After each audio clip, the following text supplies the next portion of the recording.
Мы по-прежнему работаем из студии «Радио Россия», но уже появилась надежда, что скоро вы сможете напрямую общаться с нашими гостями, и мы будем выходить в прямом эфире. Москва вовсю готовится к Новому году, идут съемки праздничных концертов, новогодний «Голубой огонек» и, конечно, традиционно песня года. Вот как раз на эти съемки прилетел наш сегодняшний гость. Это молодой певец, но уже знаменитый, называют его мировой знаменитостью. Казахский певец Димаш Кудайберген. Добрый день, Димаш. Здравствуйте. Мы очень рады вас слышать. Я понимаю, что в эти дни у вас напряженный график, поскольку все хотят взять у вас интервью. Вы, по-моему, мелькаете во всех телевизионных передачах, будете мелькать, потому что очень многие вас записывают. Но я надеюсь, что наш разговор будет обстоятельным, и мы услышим не только песни, но вы немножко больше приоткроете завесу, расскажете о себе. То, что вы в раннем возрасте, можно сказать, стали заслуженным артистом Казахстана, это очень почетное звание. Вот давайте начнем с того, как это случилось и что для вас Казахстан, что определило ваш выбор дальнейший именно в эстраде. Ну, конечно, звание я получил в 25 лет. В 25? Димаш, вы знаете, наши артисты получают такое звание, когда уже далеко за 30. Поэтому то, что вы получили в 25 лет звание заслуженного артиста Казахстана, это потрясающе. По-моему, у вас родители тоже это звание имеют. Они связаны с музыкой, с культурой. Так что вы сравнялись. И расскажите, пожалуйста, о вашей любви к музыке. С чего началось? Конечно, все начинается, наверное, с семьи.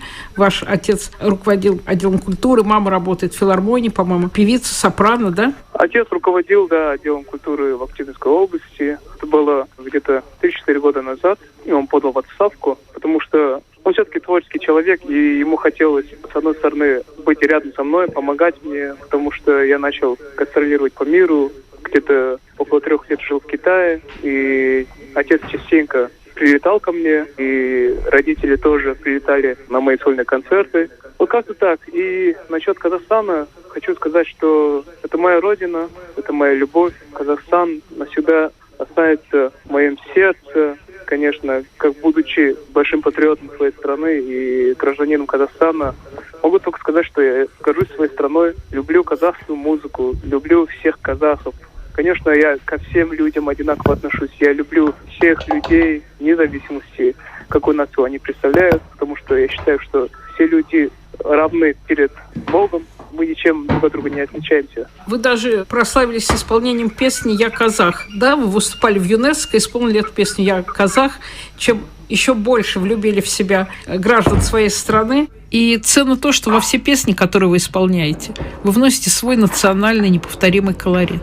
Вместе с китайским языком, поскольку вы хорошо знаете китайский, поете на китайском. Ну, китайский язык, к сожалению, мне не удалось все-таки освоить, но пою на китайском, потому что моя основная фан-база там. Это огромный рынок, надо постоянно давать фанатам то, что они хотят услышать. Это я, как молодой артист, понимаю и стараюсь угодить всем, конечно. Мы же все люди, мы хотим нравиться всем, как бы это нескромно не звучало. Стараюсь всячески контролировать свои поступки, потому что считаю, что мы должны думать о том, что на нас смотрят подрастающее поколение. И, конечно же, среди них есть дети, которые в дальнейшем хотели бы стать такими, как мы, артисты. Поэтому стараюсь контролировать свои поступки. Очень много моментов, когда вот говорят, что человек должен вести себя очень естественно. Мы немного отдаляемся от темы, но я хочу сейчас по этому поводу пару слов сказать. Многие артисты считают, что в жизни какой я есть, я должен на сцене оставаться таким. Но с одной стороны я соглашусь с этим, но с другой стороны мы же все понимаем, что мы можем немного грубо пошутить. И все эти наши шутки, они могут не восприняться людьми другими. Не быть восприняты, да. Да. И по этому поводу, мне кажется, мы все-таки должны чуть-чуть держать себя в рамках приличия. Вот. Ну, Вы человек молодой. Странно, что вы заговорили об этом. Обычно о таких вещах говорят уже люди более опытные. Очевидно, вас где-то что-то задело, или статьи, и публикации. Наверное, ваша ранняя слава и такое восхождение на эстраду яркое, наверное, породило какие-то отклики не всегда добрые. Так, поэтому вы сейчас на эту тему заговорили? Нет, не поэтому. Я прекрасно понимаю, что мы не доллары, чтобы всем нравится, правильно? Мы не деньги, чтобы всем нравится. Вот. Ну, есть такая шутечка. Расхожая шутка, да. Да. Не знаю, кто как к этому относится, но моя философия по этому поводу вот такова. Димаш, вы с раннего возраста начали выступать. Вы учились в музыкальной школе. Расскажите, как становятся мировыми звездами? Как вам удалось так быстро достичь таких успехов? Вас называют в Америке певец 6 октав, потому что диапазон вашего голоса огромен, и мало кому удается даже 4 октавы покорять, а у вас 6, то есть от лирического тенора до бельканта. Вас специально учили всему этому, или это природно было, и вам не пришлось проходить через школу вокала? Ну, я занимаюсь музыкой уже на протяжении 22 лет. С 5-летнего возраста обучался в детской школе музыкальной в Актюбинске. Потом я заканчивал и потом дальше поступил в другую музыкальную школу, которая называлась «Дворец школьников». После окончания этой школы я дальше начал учиться в детской студии при областной филармонии в Актубе, в моем родном городе. И после этого я поступил в Актюбинский музыкальный колледж по классу академический вокал. Вот. Я там проучился 4 года.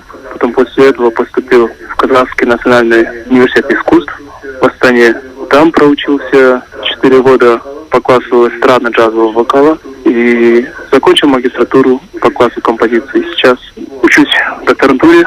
Вот. Да, будете диссертацию писать? Да. А на какую тему? Наверное, национальная какая, да? Какая тема? Ну, сейчас пока еще не можем определиться с темой, хотя пора бы уже.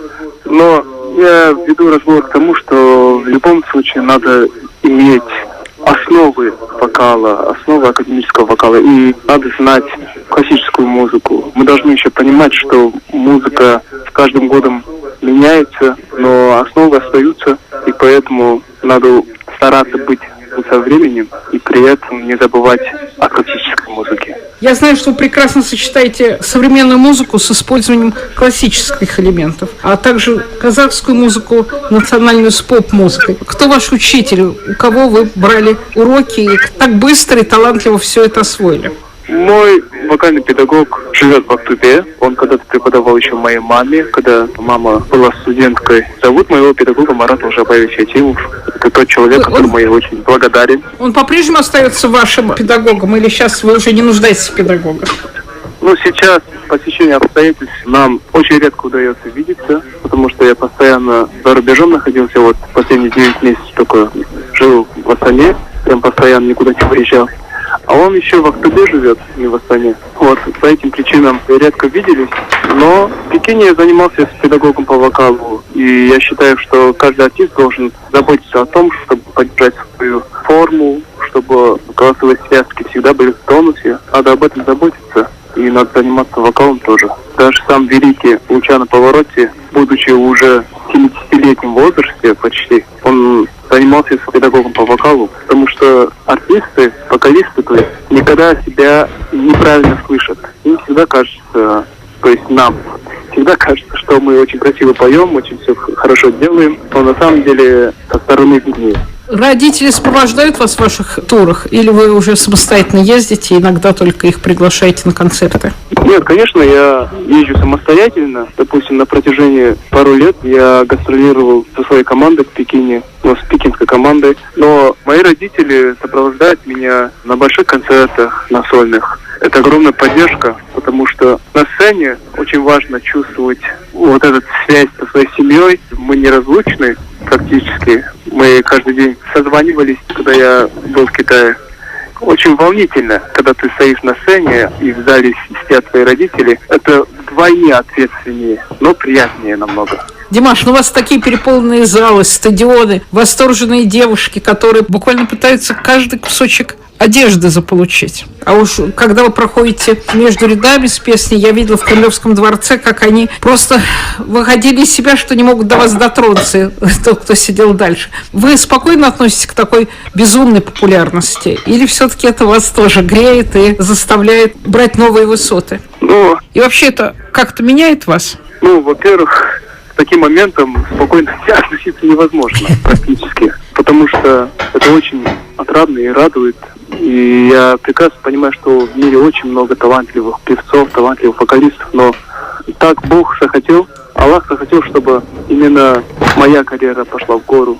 И я понимаю прекрасно, что это временное дело, так скажем. Отец должен понимать, что в любой момент может начаться спад карьеры.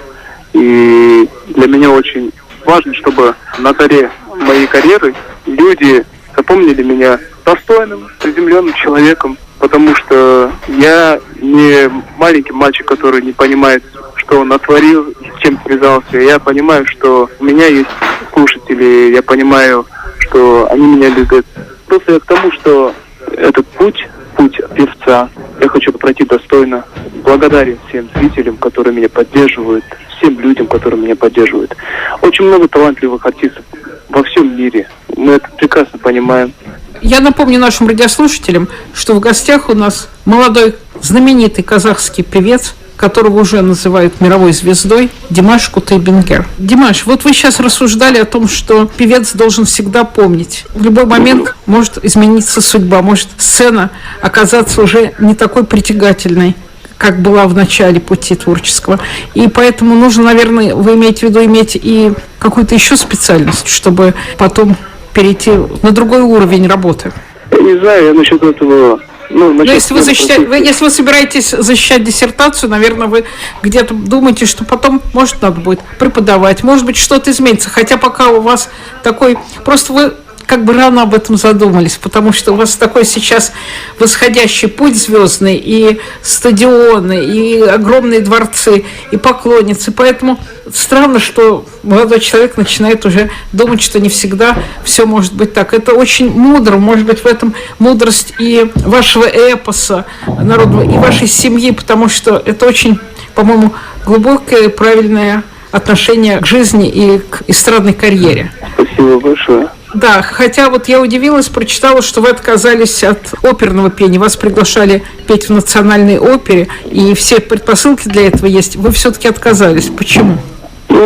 Потому что я учился на оперного вокалиста, потому что я должен был получить образование достойное, азы классического вокала. В любом случае, я понимаю, что меня больше привлекает неоклассика.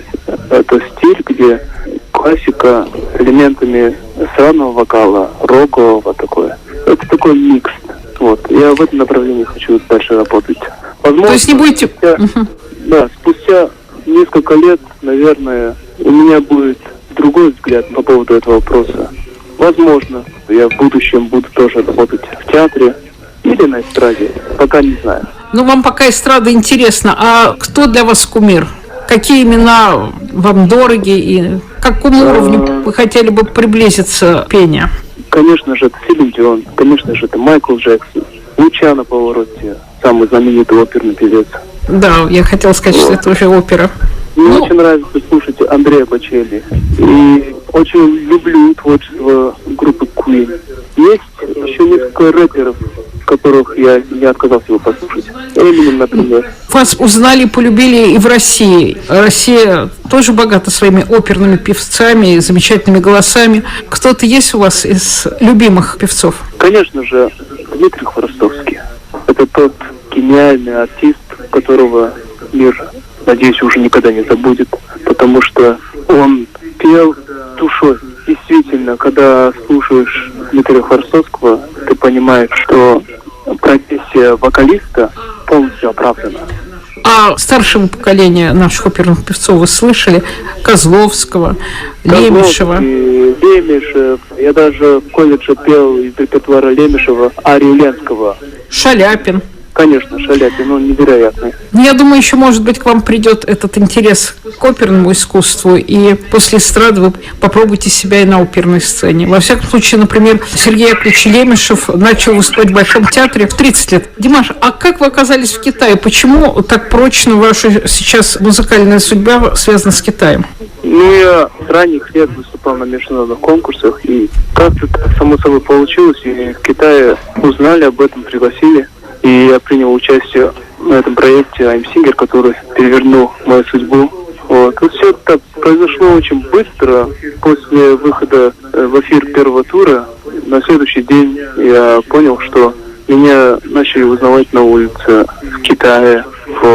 И дальше пошло вплоть до того, что мы полетели на престижные музыкальные награды, как MTV Music Awards в Азии и в American Music Awards. Все случилось очень быстро и неожиданно. Как бы мы сейчас не стали бы говорить, что были к этому готовы, что мы шли к этому на протяжении нескольких лет. Конечно, ожидал я всего этого, конечно, мне всего этого хотелось, но я как реалист понимал, что возможно, в жизни все возможно, понимаете?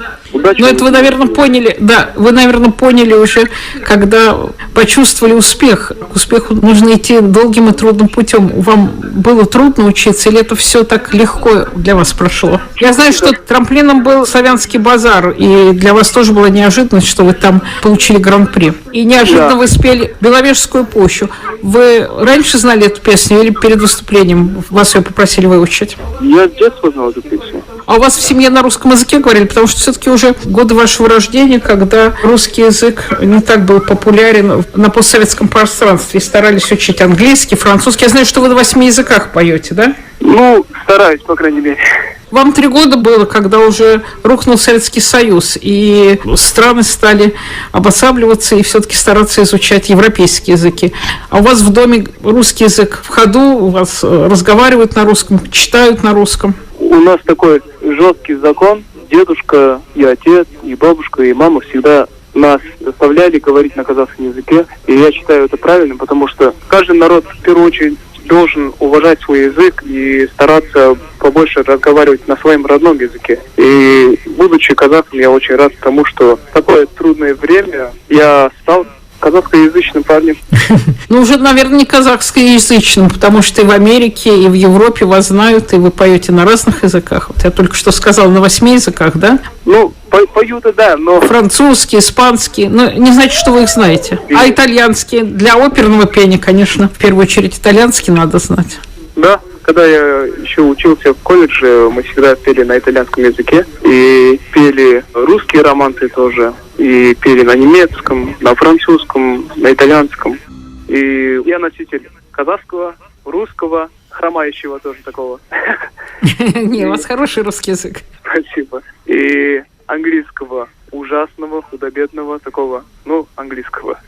Какая песня ваша визитная карточка? Мы начали разговор, а вас, конечно, представить надо в первую очередь песни, которая для вас стала трамплином, для вас стала такой путеводной звездой. Какая? Эта песня, наверное, все-таки SOS, которая сделала меня, так скажем, как бы это нескромно не звучало, узнаваемым после проекта I'm Singer. Есть еще песня «Дай Дидау», казахская народная песня, в которой я участвовал на многих международных конкурсах. Димаш, по-моему, вы ее на Славянском базаре пели, да? Да, я ее пел в полуфинале. Как часто вы сейчас ее поете и востребованы она публикой? Потому что уже, наверное, новый репертуар наработался и новые песни полюбились. Но «Дайдидау» для меня в моей жизни занимает, конечно, особое место, потому что когда мы для очередного конкурса делали аранжировку на эту песню, я в тот момент начал мечтать, чтобы я прокатился с этой песней по всему миру, чтобы собирал стадионы, чтобы иностранцы тоже подпевали и чтобы пели вместе со мной эту песню. Поэтому эта песня для меня больше, чем песня. Я помню тот момент, когда на Славянском базаре я ее исполнял на сцене, я узнаю о том, что полуфинал телеканал «Россия-1» не будет транслировать просто, потому что это полуфинал. И а не Славянский базар. Да, Славянский базар выходил в эфир со 2-го тура, то есть с 1-го финала и 2-го финала. Первый тур «Дайдидау» так и не показали, я чуть-чуть расстроился из-за того, что казахскую песню не смог вытащить в эфир такого большого канала. Ну, понимаете, юношеские амбиции, 20-летний парень или 19 лет, я даже не помню. И потом я победил на этом конкурсе, и меня пригласили спеть на гала-концерте, который транслировался на канале «Россия». И я помню, подошел к режиссеру и сказал, что вот эту песню я петь не буду, я хочу спеть «Дай Дедал». Вот они попросили меня, чтобы я спел другую песню, и они сказали, объяснили это тем, что все-таки казахский язык... Но ограниченного пользования. Да. Вот. Гордость не позволяет это сказать.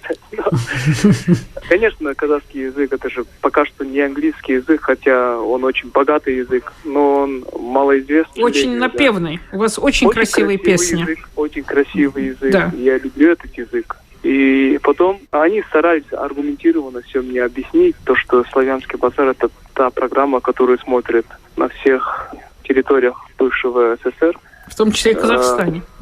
Да.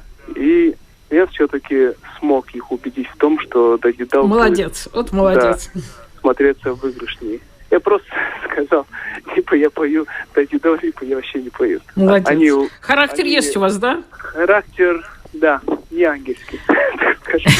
Нет, но такая настойчивость. Я благодарен организаторам за то, что они поняли меня с улыбкой так на лице, помогли исполнить мою мечту. Добрые люди оказались. Представляю, как вас встречали в Казахстане, какое ликование было, когда эта песня прозвучала на казахском, да? Да, я помню эти моменты. И вы, по-моему, стали первым лауреатом стипендии президента Казахстана. Да. В становлении нужна всегда помощь, и нужно опираться или на учителей, или на свою страну, если вы представляете за рубежом. Как у вас складываются отношения с властью? На своем примере я могу сказать то, что я занимаюсь своим творчеством. Карантин, как вы? Вот просидели дома или все-таки вам удалось выехать в другую страну и выступать дальше? Если честно говоря, то я просидел в студии, работал. Альбом сделали? Альбом сделал. И когда говорят, что правительство должен поддерживать артистов, то, не знаю, какой-то спорный момент, потому что они все равно за артистов не поют. Допустим, в моем случае я начал собирать аудиторию благодаря конкурсу. Они же за меня не пели. И, в принципе, у нас в Казахстане стараются поддержать молодых дарований. Часто молодым артистам ведь пока они устроят свой быт, приходится очень много и халтурить в том числе, и подрабатывать. Или вы настолько популярны, у вас так хорошо идут концерты, что вы ни в какой поддержке не нуждаетесь. Меня поддерживали мои родители, мои друзья, потому что у меня немного другая история была. Вот. Вы в семье не один ребенок, у вас есть еще и сестра, брат. Они занимаются тоже музыкой или они выбрали другую профессию в своей жизни? У меня родная сестренка учится на врача у нас в Астане. А братишка учится в детской школе при моем университете. То есть тоже музыкой занимается? Где я закончил. Понятно. Музыкой занимается. Вы сказали, что всю пандемию, вот весь этот тяжелый период, который, к сожалению, еще пока продолжается, вы просидели в студии. Что удалось сделать за это время? Я записал несколько песен, снял пару клипов. Впервые в жизни попробовал себя в роли режиссера. Не знаю, насколько успешно, но мне не очень понравилось. Не очень? Знаете, почти... Не то, что почти. Мне кажется, все еще не было того момента, где я мог бы себя похвалить за проделанную работу. Мне всегда что-то не нравится. Я всегда нахожу какие-то минусы. А клипы выйдут или вы просто себя попробовали? У вас есть команда, есть продюсер, есть люди, которые могут оценить, чье мнение будет вам дорого? Или просто вы пока так в собственном соку? Песня называется «Кайранелем». На каком языке? На казахском языке. И мы написали эту песню, точнее, композитор Ренат Бесин, очень известный у нас в стране композитор, написал эту песню. Мы на тот момент находились вместе на студии, и песня о том, что я разделяю горе своего народа. В период пандемии погибло очень много людей, и мы хотели посвятить песню. Какая сейчас обстановка в Казахстане? Пошла пандемия на спад или пока еще все-таки тяжело? Честно говоря, я не в курсе, но нас до сих пор предупреждают о том, что мы должны заботиться о своем здоровье, то, что контактировать нельзя, все это сохраняется в эти моменты. А концерты были у вас за это время? У меня совсем не было? Ни одного концерта мы не провели, за эти 9 месяцев, потому что мне пришлось вплоть до того, что свой турне, который назывался «Арнау», по миру, нам пришлось ее прервать. И я ни о чем не жалею, потому что здоровье людей это превыше всего. В какой стране вы прервали? Последний концерт прошел в Киеве. А на украинском вы поете что-то? На украинском я тогда на концерте спел песню «Чернобрейцы». Мне хотелось сделать какой-нибудь легкий сюрприз для своих украинских слушателей. И за пару часов до концерта я все-таки выучил эту песню. Вы заранее подготовили или это был экспромт? Экспромт полный. Вам кто-то посоветовал? Кто вообще с вами ездит на гастроли? Кто выстраивает концертную программу? Постоянный человек или у вас каждый раз разные? Сначала устраивали мои концерты мои китайские партнеры. Моя команда в Китае. Мы провели несколько концертов. И потом сейчас организацией занимается Хизри Аюбович. Он житель России. Вы планируете в ближайшее время концерты? Надеемся, что ситуация изменится и будет не 25% зрителей в зале, а больше. Но, тем не менее, как-то планируете? Я сейчас, честно говоря, очень хочу провести концерт. Очень хочу. Я очень соскучился по выступлениям, по зрителям.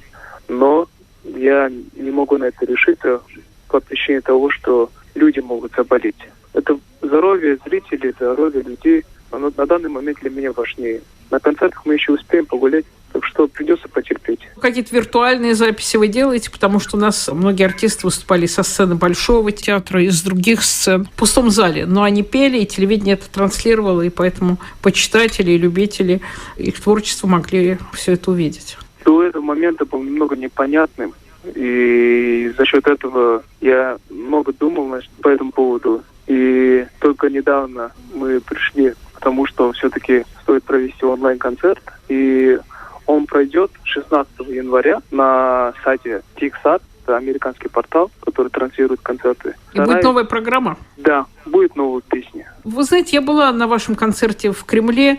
Конечно, это был оглушительный концерт. Особенно поразило то, что билеты были проданы на первый концерт. Это первый ваш концерт на такой большой сцене был в Москве. И сразу же был назначен второй концерт, потому что очень много желающих осталось неудовлетворенными. Они не смогли купить билеты. 6-тысячный зал. И на второй день 6-тысячный зал был такой же переполненный, и тот же восторг, и тоже огромное количество цветов. По-моему, вы не успевали передавать их своим помощникам. Но мне показалось, что, выступая на кремлевской сцене, вам нужно было немножко больше иметь песен российского репертуара на русском языке, потому что, все-таки Кремль — сердце большой страны. И хотелось, конечно, услышать при вашем таланте, вашем голосе, вашем знании русского языка. Вот мне показалось, что в репертуаре у вас практически нет русскоязычных песен.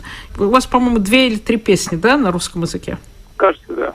А почему? Потому русский что зритель очень-очень благодарный и благодатная почва для дальнейшего творчества, я думаю. Россия огромна, и традиции и эстрадной песни, и, конечно, классическая, также имеют не одно десятилетие. Поэтому, конечно, хотелось бы, чтобы вы более плодотворно работали с российскими композиторами. У вас очень удачная, по-моему, работа с Игорем Яковлевичем Крутым была, песня «Любовь уставших лебедей». Она, конечно, мне напоминает ставшая знаменитой еще с 80-х годов песню Евгения Мартынова «Лебединая верность». «Ты прости меня, любимая, за чужое зло, что мое крыло счастье не спасло». Хорошо, что приходит новое поколение, и эта тема продолжается, и идет такая эстафета во времени и в музыке. Все продолжается. Да, я, конечно же, очень благодарен Игорю Яковлевичу Крутому.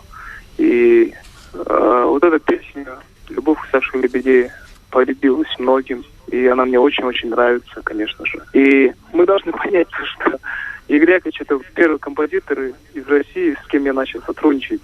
До этого я работал только с китайскими, с корейскими, с европейскими, с американскими композиторами. И, конечно, соответственно, пел на их языках. И с Игорем Яковлевичем мы начали сотрудничать примерно 2 года назад. Вот за это время мы выпустили несколько песен.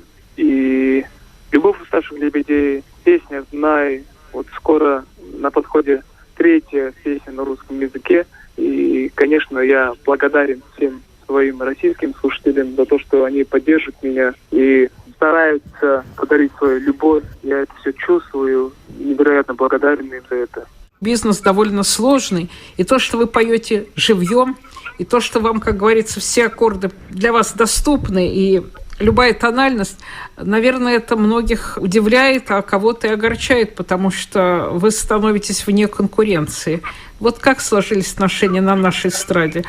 Не знаю, потому что, наверное, начнем с того, что я все-таки казахский исполнитель, и мой взлет случился не в России, поэтому у меня нету такого общения с российскими артистами, только по этому поводу, я думаю. А в России среди артистов очень много хороших людей. Я, например, могу подчеркнуть Николая Баскова. Какой человек светлый, например. Он очень добрый. Вы с ним подружились? Ко мне он очень хорошо относится. Я, соответственно, к нему тоже очень хорошо отношусь. Очень уважаю как народного артиста, как и человека. И Игорь Яковлевич, например, очень простой, несмотря на то, что он действительно крутой. Да, он соответствует своей фамилии. Александр Серов задолго до вашего такого потрясающего взлета, только первый раз, когда вас увидел, он сказал, он будет мировой звездой. И приятно, что его пророчество сбылось. Они раньше ведь много работали вместе с Игорем Яковлевичем. Вы, по-моему, что-то поете из их репертуара. Да, я спел песню «Любовь похожа на сон» на концерте, посвященной творческой деятельности Аллы Борисовны Пугачевой. Игорь Яковлевич позвонил мне и предложил эту авантюру. И, конечно же, согласился, но понимал, что перепеть оригинал все-таки получится, потому что эта песня полюбилась всем благодаря голосу Аллы Пугачевой, ее мастерству. Но я старался спеть ее со своей историей, преподнести так, чтобы это звучало немного по-другому, чем оригинал. Ну, так и должно быть, конечно. Вы свое прочтение дали. Скажите, а что сейчас вы представите, что мы услышим на «Песне года»? Будет новая песня, называется «Я скучаю по тебе». Автором слов выступил Игорь Николаев. Музыку сочинил Игорь Крутой. Ну, давайте, предваряя «Песню года», хотя бы один куплет этой новой премьерной песни услышим. Я кого-то так легко. Наша передача подходит к концу, времени мало. Я слышу, как разрывается ваш телефон, поэтому давайте прощаться. Мы желаем вам успехов, надеемся, что ваш репертуар будет расширяться, что коллеги вас будут любить, это очень важно в творческой среде, и что ваш путь будет такой же светлый, каким вы предстали сейчас перед нами в этом небольшом интервью, человеком светлым, добрым, мудрым, умным, как и должно быть у талантливого человека. Все светло и достойно. Поэтому мы вам желаем успеха и будем ждать новых песен, будем ждать вас в России и будем надеяться, что ваш репертуар на русском языке будет расширяться. Спасибо вам большое. Спасибо огромное. И, пожалуйста, новогоднее пожелание нашим слушателям. Желаю вам всего самого наилучшего, чтобы все ваши заветные мечты сбывались. С любовью, Димаш Кудайберген. Спасибо. А мы вам желаем еще благополучия и чтобы все были здоровы. Наша передача подошла к концу. Напомню, что это была программа Андрея Дементьева «Виражи времени». У микрофона журналист Анна Пугач-Дементьева. А в гостях у нас был замечательный, знаменитый уже, яркий, молодой казахский певец Димаш Кудайберген. Прощаемся с вами до следующей субботы. «Виражи времени».